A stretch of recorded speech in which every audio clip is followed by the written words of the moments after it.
Hey, friends and strangers. My name's Chris. I'm a novelist and writer, and this is my short story blog, or my blog for concerning a short story. At least this episode is. I just recently got into some cool new equipment. Got a microphone. Got this filter on front. Got a new webcam. Got a new computer. Got a monitor.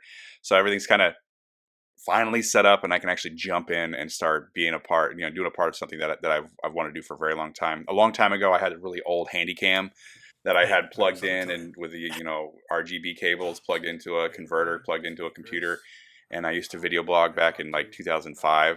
And it was fun, but really, really time intensive and very low quality. Also, I didn't have any lighting, which I have better lighting now, I think, but not great. I'm not a professional streamer or blogger or anything like that, so bear with the quality of the video or whatnot. But I'm a novelist. I'm a writer. I'm unpublished, so you won't find my work anywhere. I'm trying to get that amended, of course. Time will tell, of course. But I have about 8 or 9 novels under my belt, depending on what you would consider a finished novel. Finished novel. No novel's ever finished until you publish it, and even then you'll find all these different things you can do differently, but I digress. As a storyteller, that's just something that we always do. But a quick short intro for me. I have a bachelor's degree from UIS in reading, rhetoric, and research. That's in Illinois. And I've been focusing very heavily on storytelling and narrative for most of my life. I've applied that to all sorts of things, not just novel writing, but movie synopsis writing and scene writing and even politics. Like people use storytelling for everything, literally everything. If they want you to understand and respect and have interest in what they're doing, they incorporate storytelling. Even some of these major name streamers understand the importance of this. And they, professional gamers do this. Everybody does this. So it's an integral part of our system, integral part of our life, and I've spent most of my life studying it. I have a long-standing love for science fiction and fantasy writing. It is something that I own the most of. I have a small library back there. You can maybe see it, but I have a much bigger library. But I love the classics. I'm one of like 5 people in the world that loves like reading Cervantes and Herman Melville and Faulkner and these big James Joyce, all these big classics. Everyone's like, yeah, you look like you like it, but you've never actually read it. Well, I've actually read them because I love them so much. And I write in science fiction fantasy. So I write with a very either social slant that kind of talks about social amores, social cultural issues, all that kind of stuff for science fiction. And then escapism and all sorts of psychological understanding, like understanding the self kind of thing. So that's kind of who I am. Up until recent past, I used to write very florid and very poetic. David in the Shade is one of the novels that I wrote, and I just came across the file of accompanying poetry that I wrote with it that kind of grew all these fantastical characters out of nothing, and it is phenomenal and kind of crazy how much peripheral work and peripheral stories did not make their way into that main storyline for that first novel. So yeah, so it's all stuff that I used to do it like that. I used to write just a whole big old world of stuff.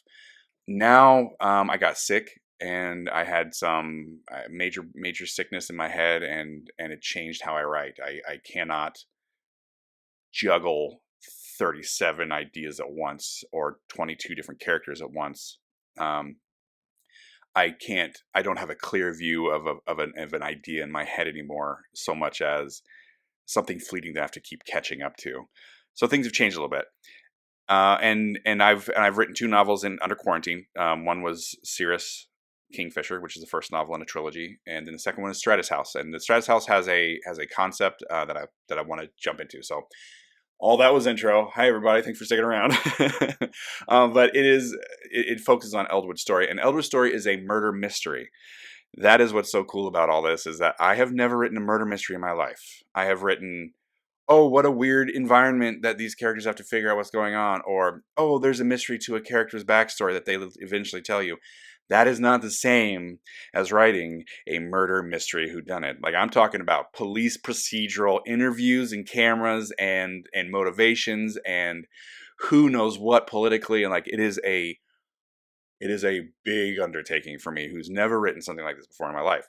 The reason why I'm doing that is I want to kind of tone down the fantasy aspect of this, of our science fiction aspect of these novels that I've written. It's more of a portal science fiction, if that makes sense, where people step through somewhere and they're in another world. They don't go into space and shoot around in spaceships or anything like that. But they have this character, Eldwood, who's a secondary character. He's not a main character, but of course he's the main character of his own story. And he comes across my main character, Cirrus, who's like 21, 22 years old, and she's embarking on a quest to like understand how to be a leader, royalty, how to be a political figure, what have you. Just she goes through this series of places that teaches her how to be a better leader. Eldwood is there. He's generally a quieter guy. He's bounty hunter that is actually hunting down a supposedly mythical beast, and he's really, really logical and tactical in how he understands the world.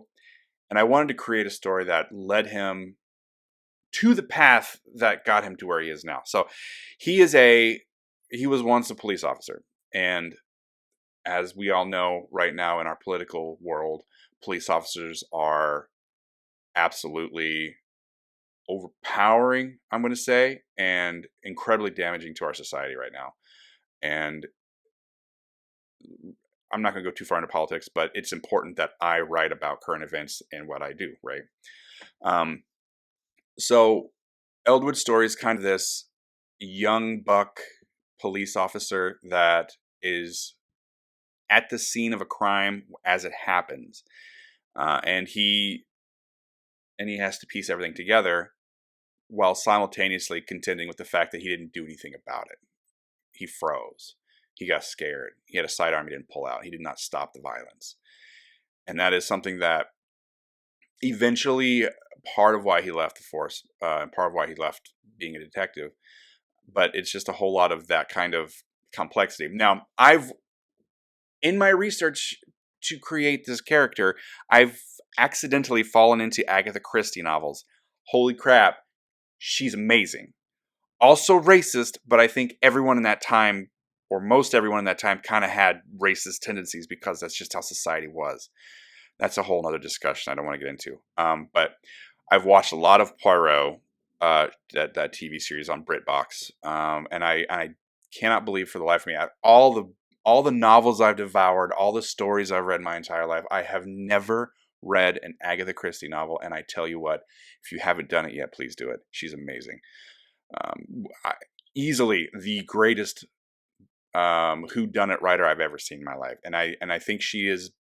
I'm going to go so far as to say she is better than the Sherlock Holmes series and Arthur Conan Doyle, only because of her uniquely feminine perspective and uniquely societal perspective in Britain.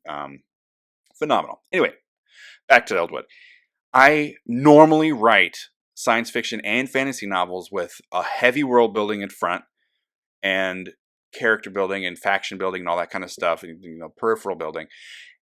And then I let the characters walk through the story, right? Like, my end goal is not necessarily what the end goal is going to be with the characters characters doing their part, because I'm not them, they're not me. And if every one of my characters were me, then people would get bored.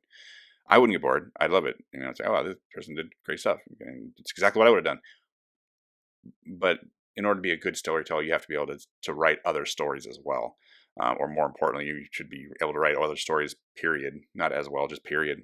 So normally that's kind of how I work. I'd let the end be open-ended. I have a gradual, vague goal at the end. And if they get there, great. If they don't and they get somewhere else, then I'll write there. I'm not going to force them back into what I want. So this is different because I had to start at the end, construct a whole thing, build up character motivations, build up character histories, build up who was what, looking where, why, and build a story off of essentially 10 minutes of violence.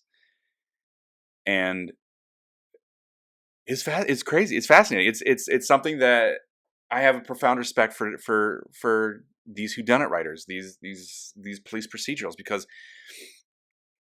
that entire the whole thing has been this. I mean, okay, again, for example, I wrote my second novel, my Stratus House novel, in 6 months tops, start to finish.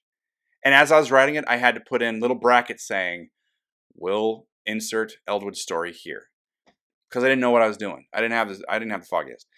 And and I wrote that in 6 months, and I wrote Eldwood story in 3. And it's only it was 27 pages, about 25,000 words, or 2,500. Let me double check here real quick. About 18,000 words, and I pared it down to about 6,000 words. So I'm doing what a writer should be doing, but it's still a 6,000 word short story that I have to add into a 20,000 word behemoth novel. But it took me almost half the time that it took me to write this science fiction, or the science fiction novel, to write this 6,000 word short story, because I had to create all these interviews, had to create camera angles, had to create all this stuff. And it ended with Eldwood kind of warping and snapping. Like, it doesn't work for him. He joined the force to help serve and protect people. And that's not what the force was doing. And that's not who this murder was about. And everything about this just warped him and messed him up. And he actually had to turn to local superstition. This is his homeland. This is where he grew up, to make sense of it. And that also messed him up. You know, his logic was what he was trying to work on, and he ended up deferring to supernatural causes, because otherwise the cognitive dissonance was so great that he couldn't make sense of it. He couldn't make sense of a person of power doing what he did and then getting away with it and being applauded as a hero for violently murdering people. It's a dark story. There's not a whole lot of detail in it. I wasn't going serial killer here. But anyway, bigger picture, bigger conversation is this giant science fiction portal, kind of lighthearted, kind of an Indiana Jones type thing, where these people are running through planet after planet, trying to get to an end goal, figuring out how to get through some stuff that are difficult, and what new challenges come their way. And then here's this Eldwood story nestled in, this grizzled old bounty hunter hunting a mythical beast. I call it the questing beast because it's the closest comparison in literature to an Arthurian legend. And he is hunting this mythical beast. Never found it. Doesn't necessarily want to find it. He's just like, this is allowing me to make peace with what I had to endure on the police force. And I'm rich enough to go run around looking for this thing, and I'm cool with it. And I think it's beautiful. He doesn't really come into play until the 3rd book. And he's part of this murder mystery. And I guess I just wanted to jump in and talk about it. So I hope you guys enjoyed it, and I hope you guys come back for the next. Please follow and like. I'm on Twitter, C.A. Heiserer, HEISSERER, at Twitter, or at C.A. Heiserer. And I also have a Webflow. I'm going to put all my links on my webpage, on my WordPress blog, as soon as I get this up and running. I appreciate it, and thank you so much. Have a wonderful day. Take care, guys.